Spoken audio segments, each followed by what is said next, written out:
শুনিছেন তো শুরুতে ইন্ডিয়া কষা জায়েদের কাছে একটা ছেঁচড়া দেশ আছিল। ছেঁচড়া মানে জানেন তো, নিজ প্রকৃতির মানুষ, চরিত্রহীন বা লজ্জাহীন মানুষ, প্রতারক বা ঠকানোর স্বভাব আছে এরকম ব্যক্তি, বা ঋণ শোধ করতে অনীহা বা টাল বাহানা করে, ইতর বলা যায় আর কি। কলকাতায় আবার এই শব্দটা কিন্তু এত খারাপ অর্থে ব্যবহার করা হয় না, আমরা যে অর্থে ব্যবহার করি। ছেঁচড়া এটা কলকাতার খাবারের নাম, জানেন তো? জানেন না? খাইতে গেলে ভালোই, মাছ আর সবজি দিয়ে একটা রেসিপি আর কি। এডিটে সাহেব এনার দেখান। অনুষ্ঠান বাড়ির মতো মাছের মাথা দিয়ে ছ্যাঁচড়ার রেসিপি আমাকে অনেকেই রিকোয়েস্ট করেছিলেন, তাই চেষ্টা করেছি একদম সহজ পদ্ধতিতে রেসিপিটা করে দেখানোর। আর আজকে আমাদের রেসিপি অনুষ্ঠান বাড়ির মতো মাছের মাথা দিয়ে ছ্যাঁচড়া।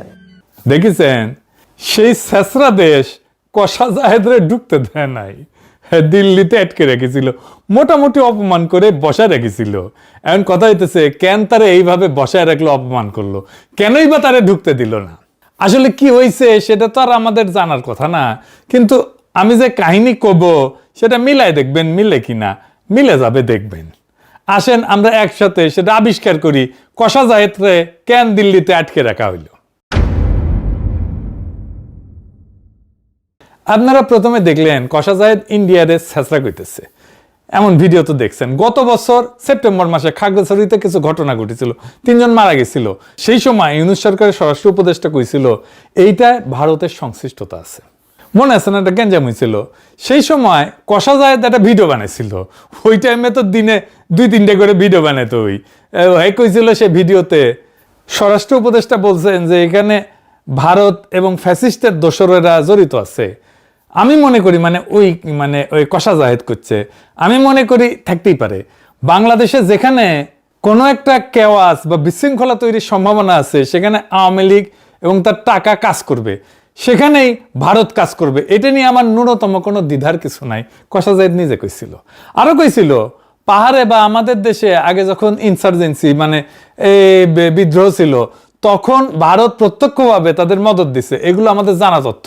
সুতরাং ভারত এখনকার প্রেক্ষাপটে বাংলাদেশকে চাপে রাখার জন্য এমন কিছু করবে না, এটা আমি মনে করি না। করতেই পারে, কিন্তু সরকারের এই কাজগুলো অনেক আগে থেকে বুঝে প্রিএমটিভ স্টেপস নেওয়ার দরকার ছিল। ঘটনা ঘটার পরেও এমনভাবে পরিস্থিতি নিয়ন্ত্রণে নেওয়া দরকার ছিল যাতে অন্তত জানমালের ক্ষয়ক্ষতি না হয়। আমরা মর্মান্তিকভাবে 3 জন মানুষ মারা যেতে দেখলাম, সেই ঘটনাগুলো যেন না ঘটে। এই কথাই কইছিল, আমার কথা বিশ্বাস করার দরকার নাই, তার নিজের মুখে শোনেন। এইটা সে এবার দেখান। আমরা স্বরাষ্ট্র উপদেষ্টাকে কথা বলতে দেখলাম, তিনি বলছেন যে এটার সাথে ভারত এবং ফ্যাসিস্টের দোসররা জড়িত আছে। আমি মনে করি থাকতেই পারে। বাংলাদেশে যেখানে যেখানে কোনো একটা কেওস তৈরির সম্ভাবনা আছে এবং এই কেওসটাকে আরও বেশি খারাপ করে তোলার সম্ভাবনা আছে, সেখানেই আওয়ামী লীগ এবং তার টাকা কাজ করবে, সেখানেই ভারত কাজ করবে। এটা নিয়ে আমার কোনো ন্যূনতম কোনো দ্বিধার কিছু নেই। আর পাহাড়ে আমাদের আগে যখন ইনসার্জেন্সি ছিল, তখন ভারত প্রত্যক্ষভাবে সেটায় মদত দিয়েছে, এগুলো আমাদের জানা তথ্য। সুতরাং ভারত এখনকার প্রেক্ষাপটে বাংলাদেশকে চাপে রাখার জন্য এমন কিছু করবে না, এটা আমি মনে করি না। করতেই পারে। শুনিছেন? আচ্ছা বলেন তো, ইন্ডিয়া কখনো কইছে যে আমরা খাগড়াছড়িতে আগুন জ্বালায় রাখবো, গ্যাঞ্জাম করবো? কইছে? কয় নাই। তাও কষা জাহেদ কইতেছে ইন্ডিয়া এটা করতেই পারে। ইন্ডিয়া কয় নাই, তারপরেও কইতেছে ইন্ডিয়া এটা করতেই পারে। তারপরে সে উপদেষ্টা হইল, পশ্চিমবঙ্গে নির্বাচন হইল, শুভেন্দুর ঘোষিত নির্বাচনী ইস্তেহারে 1 কোটি বাংলাদেশি মুসলমানকে তাড়ানোর পরিকল্পনা দেওয়া হইলো। সে নির্বাচনের আগে পারফরমেন্স করে দেখাইলো কেমনে বাংলাদেশিদের ধাওয়া দেবে। ধর ধর বাংলাদেশি ধর। এডিটে সাহেব দেখান আর একবার।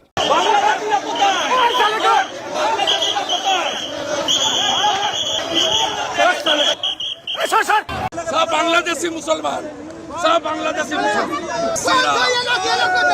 मुसलमान हिंदू।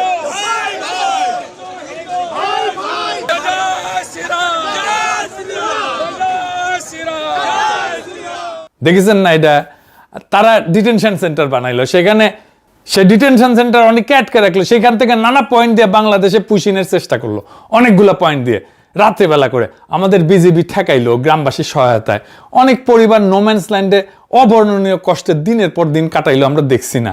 শুভেন্দু দাবি করলো 5000 পুশব্যাক করেছে, এর মধ্যেই কোনটিতে ঢুকিছে কে জানে। আর এই কষা জাহেদ কইলো ইন্ডিয়া ইচ্ছা করে করে না এটা। ঠিক একই সময়ে আসলো ইন্ডিয়ার নতুন হাই কমিশনার। সে কি বললো জানেন? আসেন সেটা একটু দেখি।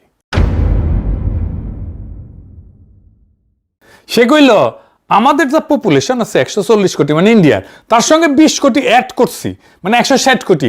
আমি এখানে যা করতে চাই তা সব একসঙ্গে হবে, আলাদাভাবে ভাবছি না। দেখছেন না আমি হেঁটে চলে আসছি, একই আকাশ, একই বাতাস, একই যন্ত্রণা। এই আমাদের যন্ত্রণা কিভাবে এক হয় রে হারামজাদা? আমাদের যন্ত্রণা তো ইন্ডিয়া, আমাদের স্বপ্ন কিভাবে এক হয় রে হারামজাদা? তোদের স্বপ্ন তো অখণ্ড ভারত। তোর আর আমার স্বপ্ন, তোর আর আমার যন্ত্রণা কি এক নাকি রে হারামজাদা? আমি একটাই কথা বলতে পারি, আমাদের যা পপুলেশন আছে 140 কোটি, আর ওতে আমি 20 কোটি অ্যাড করে দিই, তাহলে 160। আমি যা এখানটা করতে চাই ওইটা 140 নয়, 60 অ্যাডেড, এখান থেকে 20 অ্যাড করে দিচ্ছি, তাহলে যা হবে একসঙ্গে হবে, বুঝেছো? আলাদাভাবে আমি ভাবছি না, আমার মনে ওইটা ঢুকছেই না। দেখুন তো, হেঁটে চলে এলাম, মনে হচ্ছে না যে আমি বাংলাদেশে এসেছি।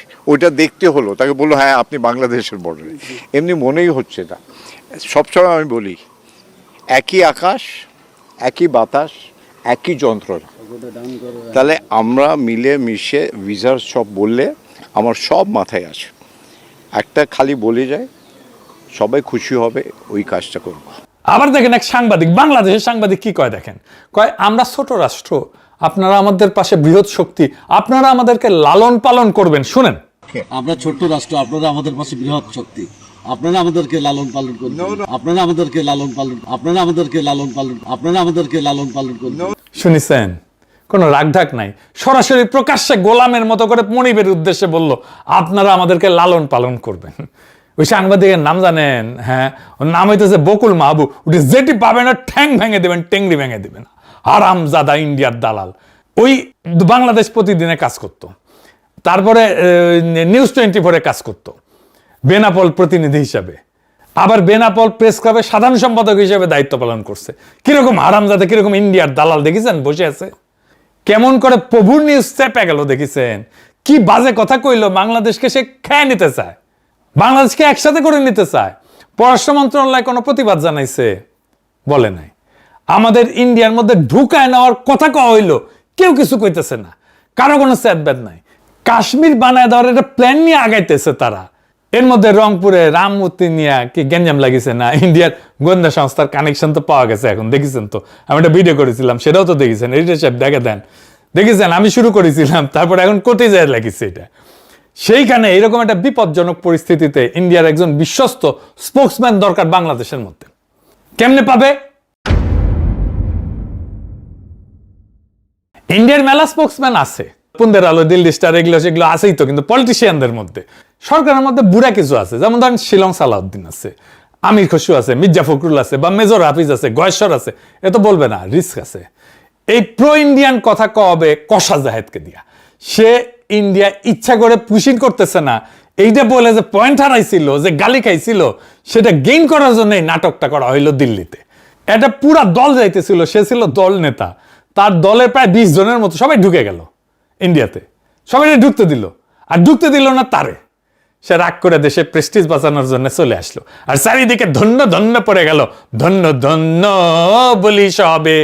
সাবেক চিফ প্রসিকিউটর তাজুল ইসলাম পর্যন্ত কইছে জায়েদকে দিল্লিতে ঢুকতে না দেওয়াটা সার্বভৌমত্বের উপরে আঘাত। আমাদের দেশের একজন উপদেষ্টাকে সকল ডিপ্লোম্যাটিক চ্যানেলে জানিয়ে দেবার পরেও তার সাথে যে অসৌজন্যতা করা হয়েছে, এটা আমাদের সার্বভৌমত্বকে চ্যালেঞ্জ করা শামিল। শুনেছেন? এনসিপিরা দলে দলে স্ট্যাটাস মারতে থাকলো কষা জায়েদের পক্ষে, দেশের অপমান হয়েছে। কষা জায়েদ মানে দেশ নাকি রে? জামাত দিছে কিনা জানি না, দিতেও পারে। বাংলাদেশের পলিটিশিয়ান হইতে হইলে তার উন্নত মানের বেকুব হইতে হয়। বেকুব না হইলে ইন্ডিয়া বাংলাদেশে এরকম রাজধানী চালিতে পারে দিনের পর দিন, এতদিন ধরে। ব্যাস তারপরে এখন কষা জায়েদ এখন অ্যান্টি ইন্ডিয়ান সিপা সালার হয়ে গেল। নিজের কাণ্ডজ্ঞান দিয়ে বলেন তো সে যাবে? এটা কূটনৈতিক চ্যানেলে জ্বালানো হয়েছে, সে নিজেই বলছে।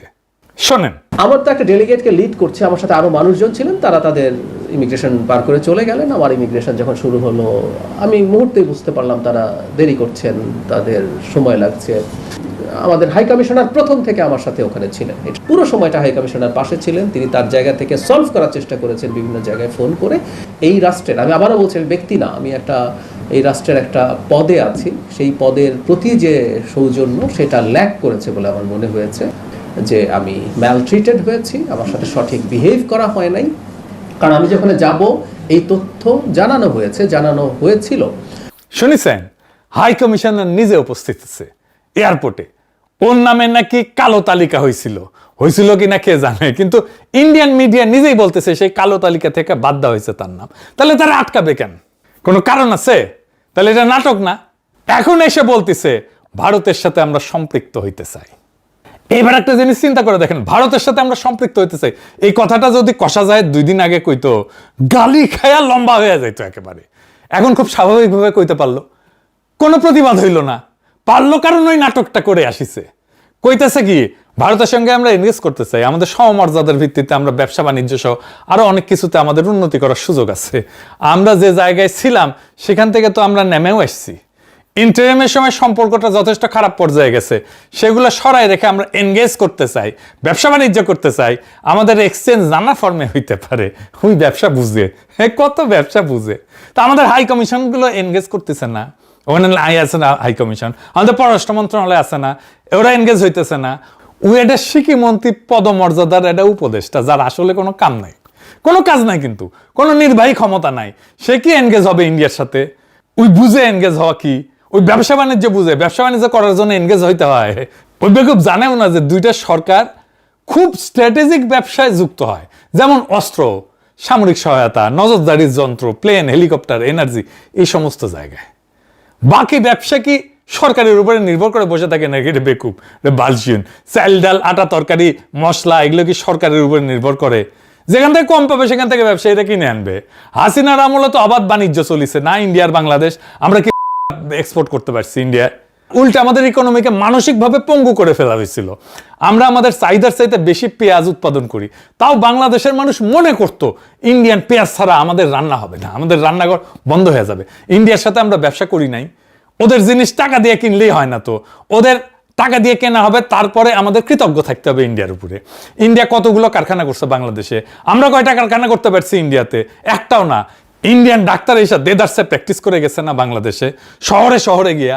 ইন্ডিয়ান ফার্মাসিউটিক্যাল কোম্পানি বাংলাদেশে কারখানা করছে না, সান ফার্মা কারখানা করছে না, প্রচুর ব্যবসা করতেছে না। আমরা কি করছি? আমরা কি কারখানা করতে পারছি ইন্ডিয়াতে? কি এক্সপোর্ট করি আমরা ইন্ডিয়াতে? কোনো পণ্য আসবে না বাংলাদেশে ইন্ডিয়ার, বিকল্প পণ্য খুঁজে আনবো, বেশি দাম হইলেও আনবো।